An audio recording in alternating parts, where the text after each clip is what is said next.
Dagon by HP Lovecraft. I am writing this under an appreciable mental strain, since by tonight I shall be no more, penniless.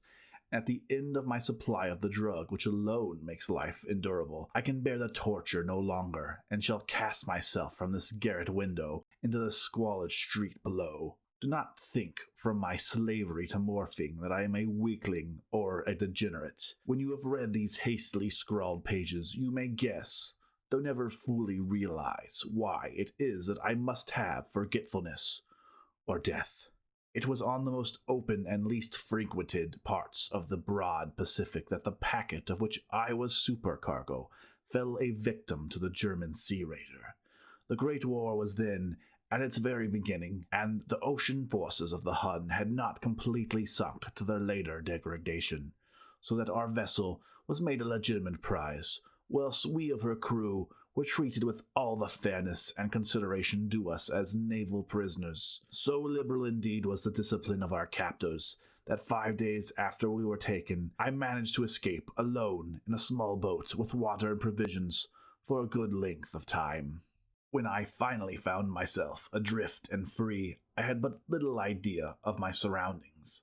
Never a competent navigator, I could only guess vaguely by the sun and stars that I was somewhat south of the equator. Of the longitude I knew nothing, and no island or coastline was in sight. The weather kept fair, and for uncounted days I drifted aimlessly beneath the scorching sun, waiting either for some passing ship or to be cast on the shores of some habitable land. But neither ship nor land appeared, and I began to despair in my solitude upon the heaving vastness of unbroken blue. The change happened whilst I slept. Its details I shall never know, for my slumber, though troubled and dream-infested, was continuous. When at last I awaked, it was to discover myself half sucked into a slimy expanse of hellish black mire, which extended about me in monotonous undulations as far as I could see, and in which my boat lay grounded some distance away. Though one might well imagine that my first sensation would be of wonder at so prodigious and unexpected a transformation of scenery, I was in reality more horrified than astonished, for there was in the air and in the rotting soil a sinister quality which chilled me to the very core. The region was putrid with the carcasses of decaying fish and of other less describable things, which I saw protruding from the nasty mud of the unending plain. Perhaps I should not hope to convey in mere words the unutterable hideousness that can dwell in absolute silence and barren immensity. There was nothing within hearing and nothing in sight, save a vast reach of black slime. Yet the very completeness of the stillness and the homogeneity of the landscape oppressed me with a nauseating fear. The sun was blazing down from a sky which seemed to me almost black in its cloudless cruelty, as though reflecting the inky marsh beneath my feet. As I crawled into the stranded boat, I realized that only one theory could explain my position.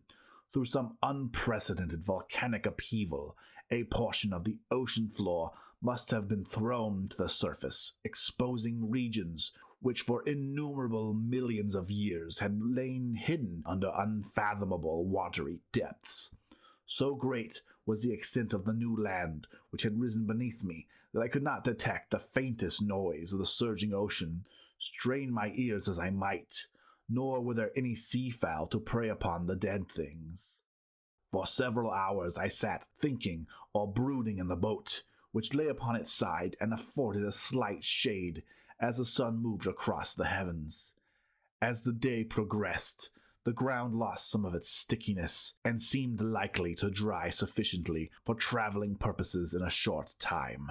That night I slept but little, and the next day I made for myself a pack containing food and water, preparatory for an overland journey in search of the vanished sea and possible rescue. On the third morning I found the soil dry enough to walk upon with ease. The odor of the fish was maddening, but I was too much concerned with graver things to mind so slight and evil, and set out boldly for an unknown goal. All day I forged steadily westward, guided by a faraway hummock which rose higher than any other elevation on the rolling desert. That night I encamped, and on the following day still traveled towards the hummock, though the object seemed scarcely nearer than when I had first espied it. By the fourth evening I attained the base of the mound, which turned out to be much higher than it had appeared from a distance, an intervening valley setting it out in sharper relief from the general surface. Too wary to ascend, I slept in the shadow of the hill. I know not why my dreams were so wild that night, but ere the waning and fantastically gibbous moon had risen far above the eastern plain, I was awake in a cold perspiration, determined to sleep no more. Such visions as I had experienced were too much for me to endure again, and in the glow of the moon I saw how unwise I had been to travel by day. Without the glare of the parching sun, my journey would have cost me less energy. Indeed, I now felt quite able to perform the ascent which had deterred me at sunset. Picking up my pack, I started for the crest of the eminence. I have said that the unbroken monotony of the rolling plain was a source of vague horror to me, but I think my horror was greater when I gained the summit of the mound and looked down the other side into an immeasurable pit or canyon whose black recesses the moon had not yet soared high enough to illumine. I felt myself on the edge of the world, peering over the rim into a fathomless chaos of eternal night. Through my terror ran curious reminiscences of Paradise Lost and of Satan's hideous climb through the unfashioned realms of darkness. As the moon climbed higher in the sky, I began to see that the slopes of the valley were not quite so perpendicular as I had imagined.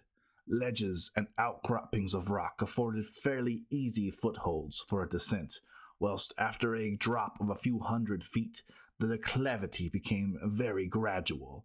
Urged on by an impulse which I cannot definitively analyze, I scrambled with difficulty down the rocks and stood on the gentler slope beneath, gazing into the Stygian depths where no light had yet penetrated. All at once my attention was captured by a vast and singular object on the opposite slope, which rose steeply about 100 yards ahead of me, an object that gleamed whitely in the newly bestowed rays of the ascending moon.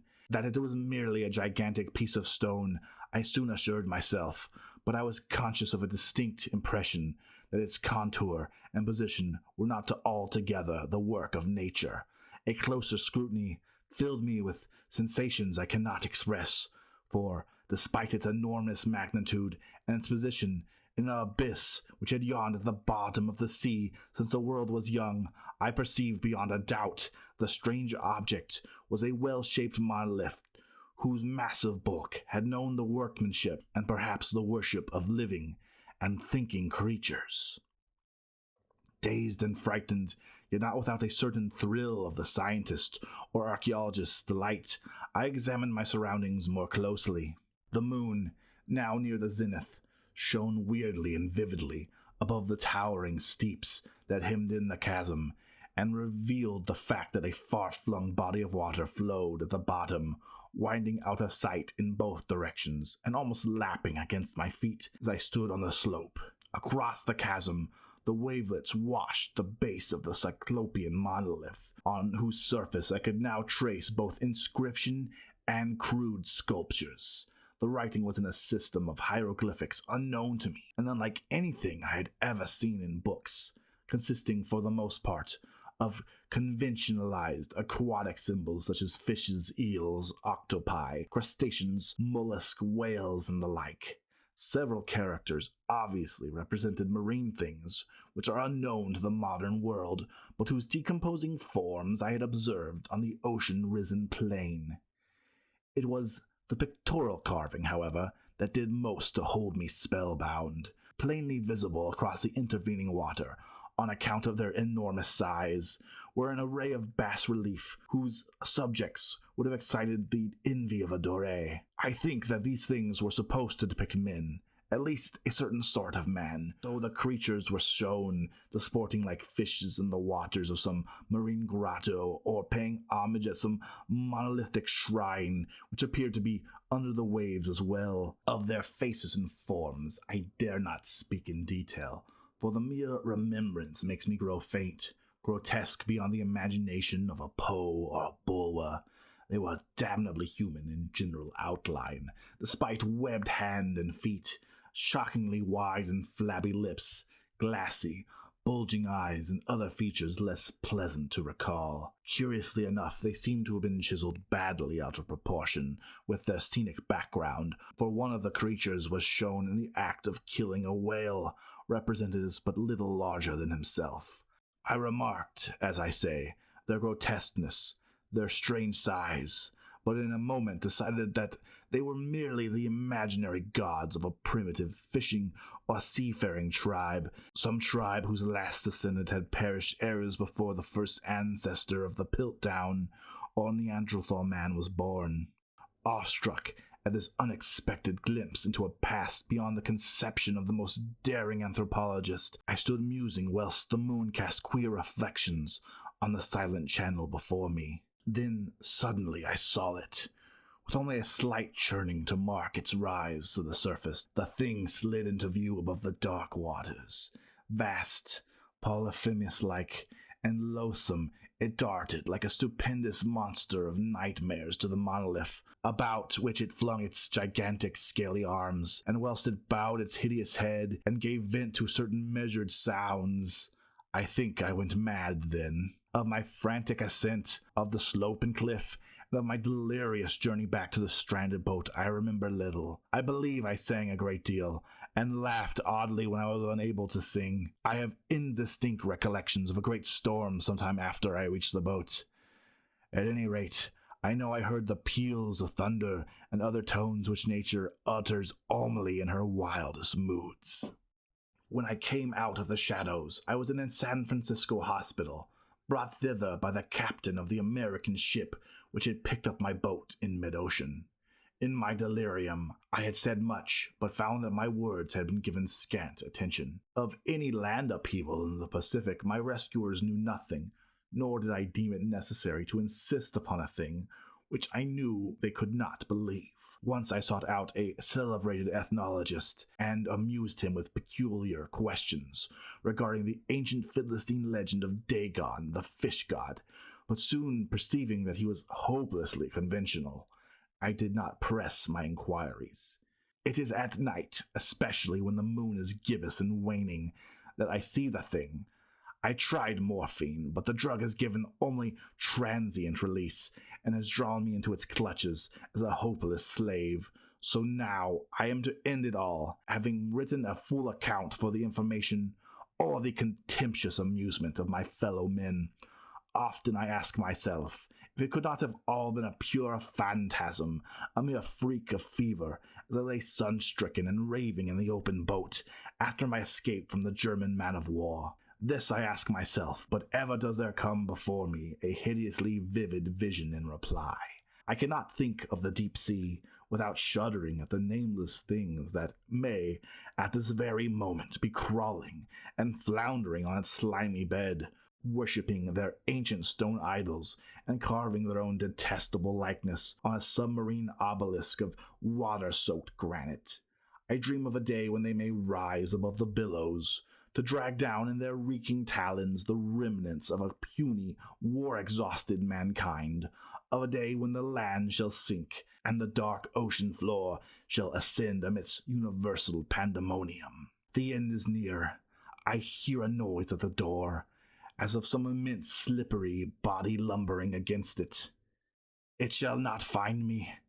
God, that hand! The window! The window!